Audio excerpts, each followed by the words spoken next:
Segno i giorni scorrere sul calendario.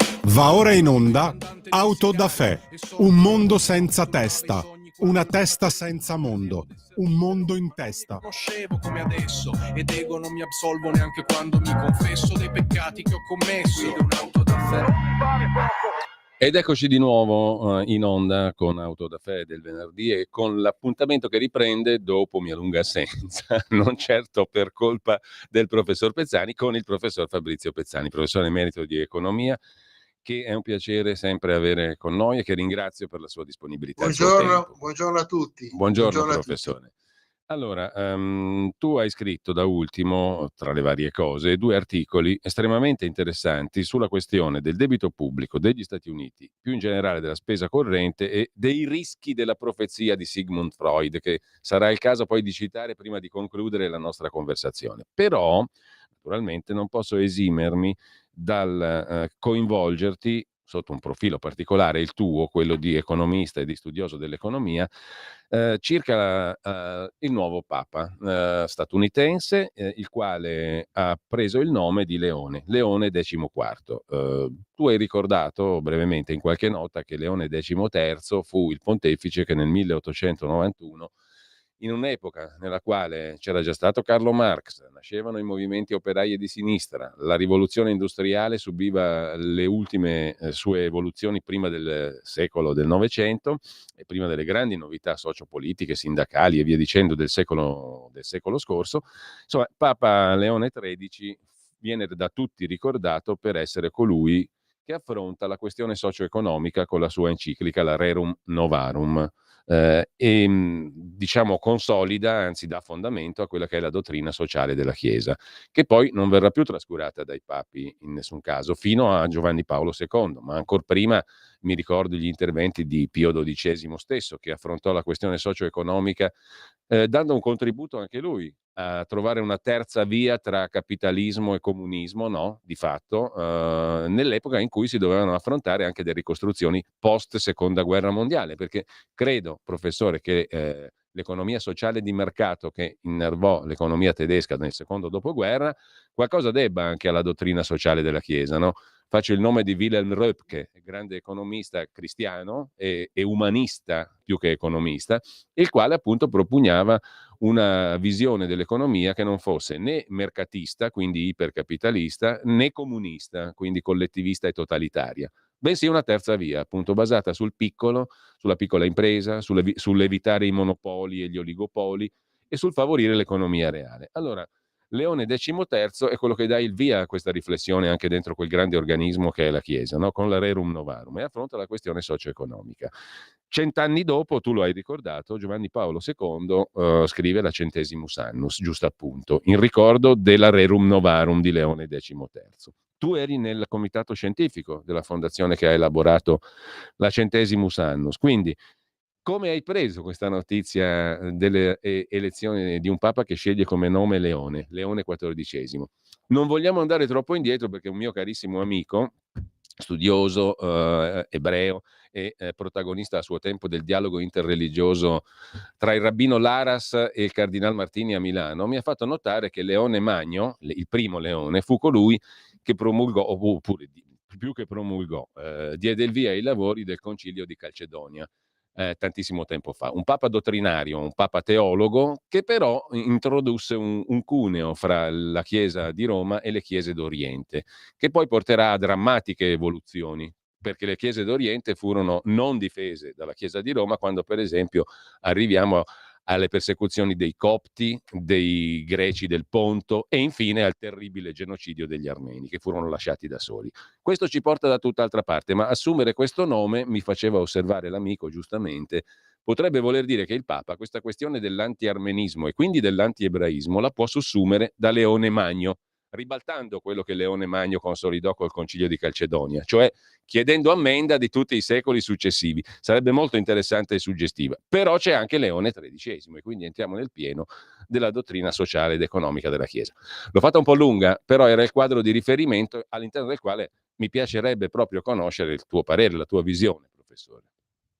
Sì,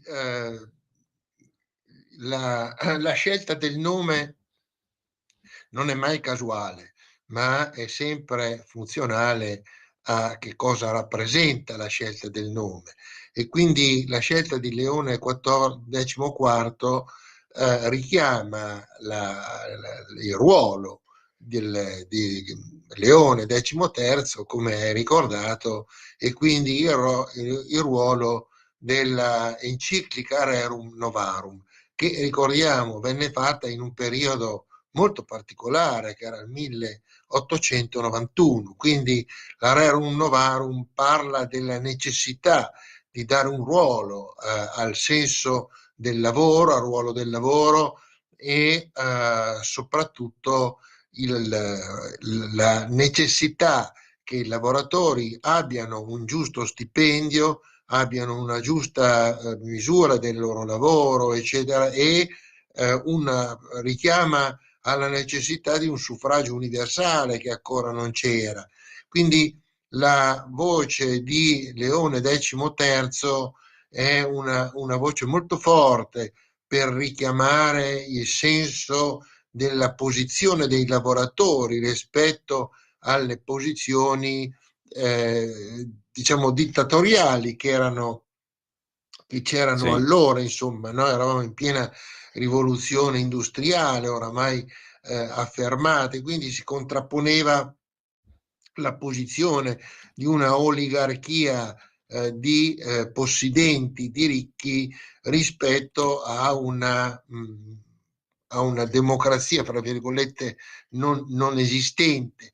Ricordiamo che Leone XIII fa riferimento alla proprietà privata, ma allora la proprietà privata era la terra, erano gli strumenti di proprietà industriale. Ben lontana era la proprietà della finanza. Giovanni Paolo II, a distanza di 100 anni, richiama la Rerum Novarum e fa la enciclica Centesimus Annus. Centesimus Annus viene Ecco, fatta nel professore, ci puoi anche restituire il tono del confronto? Tu facevi parte del comitato scientifico, no? Sì. Che ha dato il suo contributo. Sono curioso di sapere di che cosa discutevate, quali erano i temi caldi, in che modo avete... Era la dottrina, ecco, è importante ricordare che la Centesimus Annus viene fatta nel 1991, a ridosso della caduta del muro di Sì, Berlino. sì. E quindi gran parte della Centesimus Annus ha una funzione di critica del socialismo presente nella Russia, nell'impero russo sostanzialmente, e quindi una critica molto forte al materialismo e a un socialismo che di fatto era fallito dal punto di vista dal punto di vista della funzione sociale che aveva, insomma, no? Quindi la Centesimus Annus è una critica molto forte del socialismo, ma in presenza di un socialismo fallito, perché Ecco, però si nell'89 chiedeva anche quell'enciclica, se non ricordo male, ma il fallimento del comunismo, il crollo del muro, la fine del comunismo sovietico, significa che ha vinto il sistema occidentale? no, Cioè questa era la non domanda che vince il si poneva. sistema occidentale, Mm, anche se con la enciclica Centesimus Annus questa cosa non è chiarissima, no? mm. Dal punto di vista dell'affermazione, perché richiama in modo molto forte questa caduta e non è così presente in una visione ancora come sarebbe stata quella di Benedetto XVI, Mm.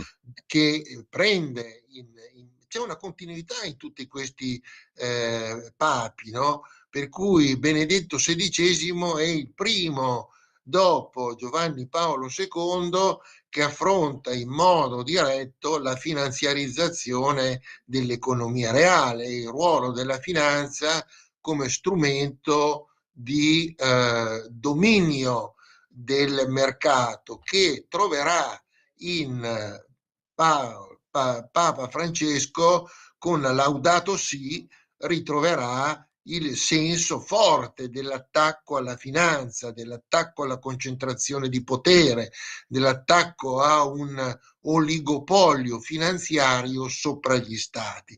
Quindi c'è una naturale continuità, quindi l'affermazione della dottrina sociale della Chiesa con Leone XIII, l'affermazione del modello cattolico e del cristianesimo con Giovanni Paolo II e la Centesimus Annus, e di nuovo una posizione di confronto forte, perché nel 91 ancora la critica della Centesimus Annus non aveva ancora una visione di quello che sarebbe stato. C'è una previsione, diciamo, no? Ma non aveva ancora la visione di quello che sarebbe successo dopo il 91. Non è casuale che nel 91, in occasione della pubblicazione della Centesimus Annus, venga assegnato per la prima volta il premio Nobel alla finanza per gli studi, a Markowitz, per gli studi pionieristici nell'ambito della finanza, e viene assegnato esattamente nel 1991. No? Quindi di lì comincia la rivoluzione finanziaria, che viene prevista in parte dalla Centesimus Annus e viene ripresa sia fortemente da Benedetto XVI e da Papa Francesco con la Laudato Si. Benedetto XVI la richiama con la Caritas in Veritate, no? Del 2009, che pubblica, e quindi la carità, Caritas in Veritate, il libro che fece poi Benedetto XVI di forte critica al regime finanziario e alla formazione di un oligopolio finanziario contro diciamo, la società in tutta la sua diffusione, insomma, no? Quindi c'è una continuità tra la Rerum Novarum, tra la Centesimus Annus, tra la Caritas in Veritate e tra la Laudato Si di Francesco, insomma. Quindi c'è una continuità in cui la Chiesa prende sempre più coscienza della necessità di dare alla maggioranza, no? Come nella profezia di Sigmund Freud, alla maggioranza debole e povera, sostanzialmente sempre più povera, in uno sviluppo di ricchezza che, rispetto alle finalità proposte dalla Rerum Novarum, si mette in contrapposizione alla visione dei papi, che chiedono un'uguaglianza rispettosa delle diversità, e oggi non c'è nessuna uguaglianza e nemmeno rispettosa delle diversità.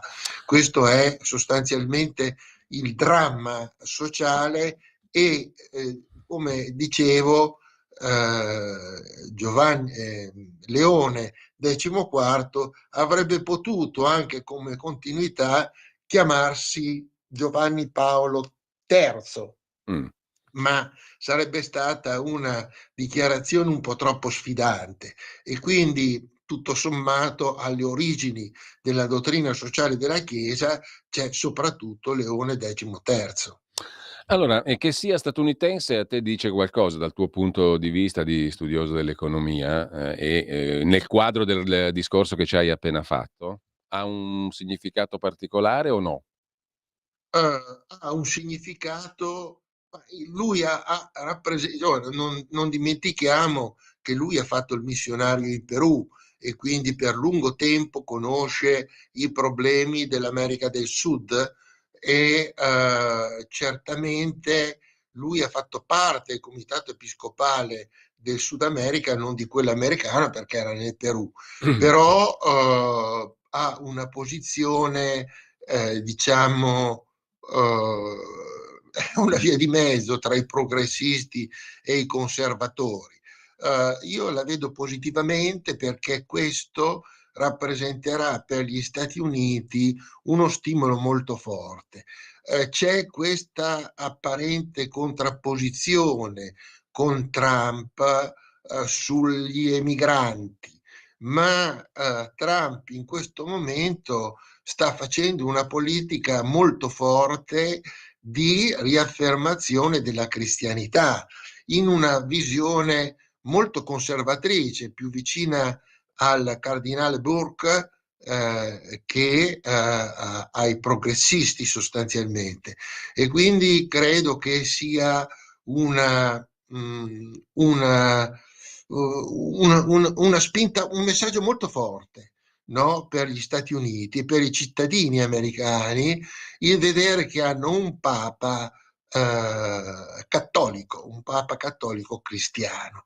E questo credo che possa essere un elemento di rigenerazione del cristianesimo negli Stati Uniti e di conseguenza mi auguro una rigenerazione di un cristianesimo che si sta dissolvendo in parte in Europa.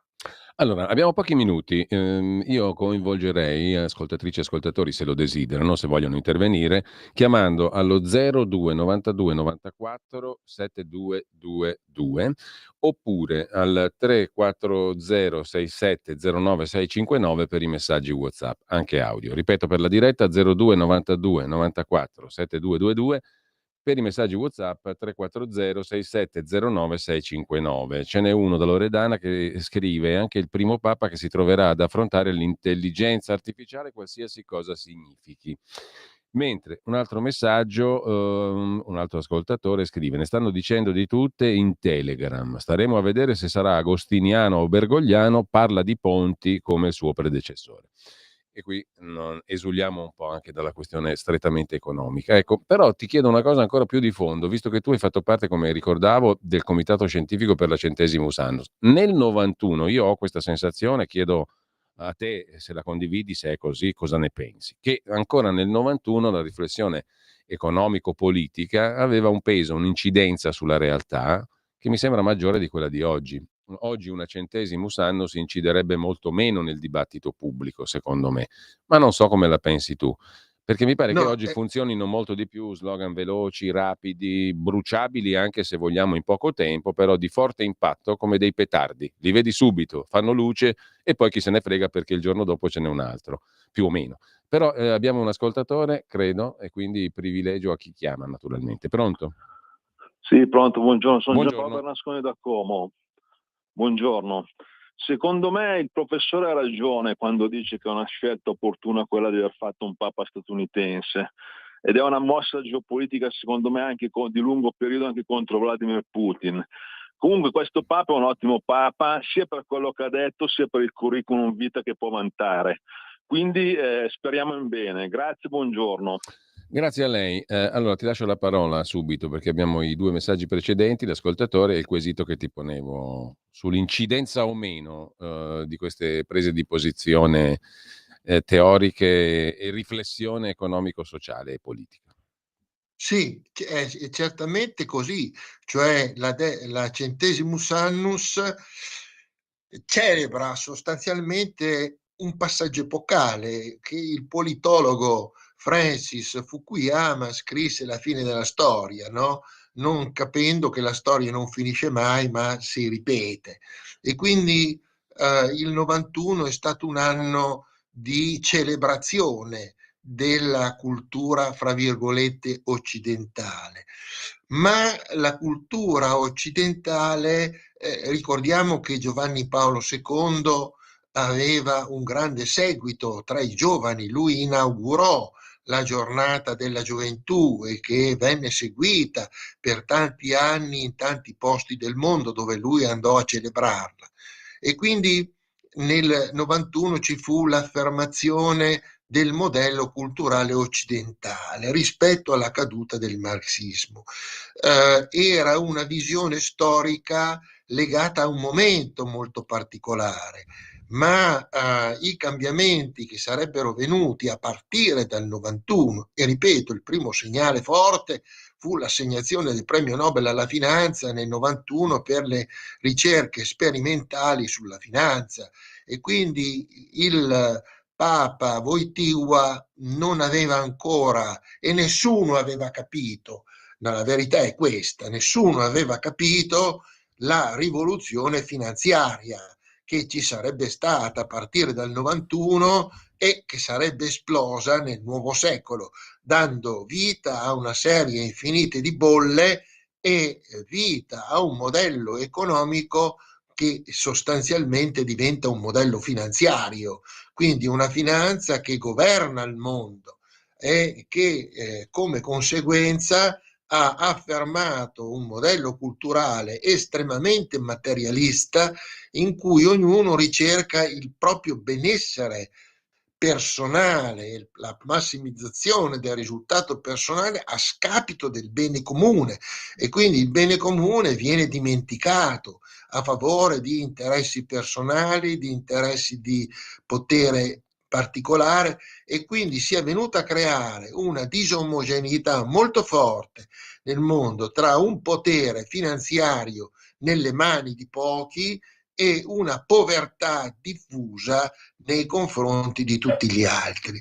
Questo ha creato una frattura nel mondo ed ha rappresentato una condizione di scontro che vediamo oggi sia a livello Ucraina, sia a livello di India-Pakistan, sia a livello di Gaza, dove il silenzio è in un qualche modo assassino di quello che sta succedendo al popolo palestinese e soprattutto ai bambini e alle donne, no? Perché alla fine questo è un dramma che viene un po' dimenticato, e questo è un fatto grave. Sicuramente il Benedetto XVI ha percepito questo cambiamento forte rispetto al 91 di una centralità della finanza rispetto alla politica e rispetto alla società, e Bergoglio con la Laudato Si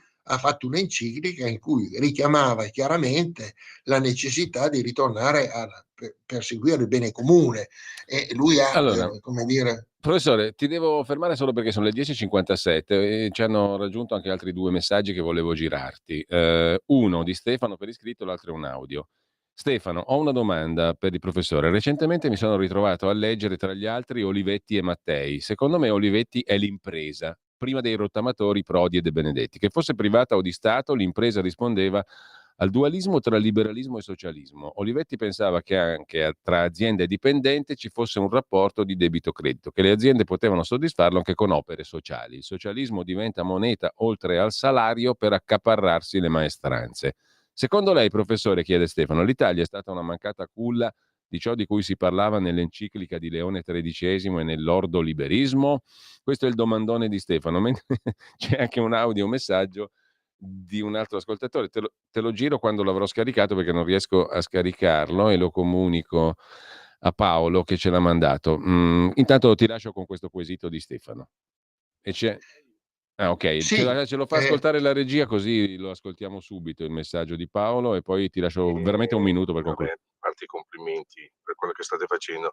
Io volevo magari semplificare un po' le cose per quanto riguarda il Papa. Il fatto è che bisognerebbe capire, datemi mi limiti una spiegazione, se è uno che può seguire le orme di Papa Francesco, e cioè apertura totale e insomma dei comportamenti suoi magari anche un po' discutibili si sono visti, va bene, o se no è uno dove posso va rispondere a intanto riportare la alla religione cristiana questione. nel suo alveo originale. E adesso ne abbiamo tanto bisogno, visto che le statistiche dicono che ha perso il Papa precedente il 40% dei fedeli. Insomma, Bene, ecco, volevo allora, capire se è da una parte o dall'altra o se c'è un'altra via, un'altra soluzione. grazie anche a Paolo. Valencia, Naturalmente abbiamo un minuto, per cui sai, bisogna essere super sintetici, professore. Di fatto l'Italia in maniera meno meno violenta, ma ha subito la crisi del mondo occidentale. Questa è la realtà.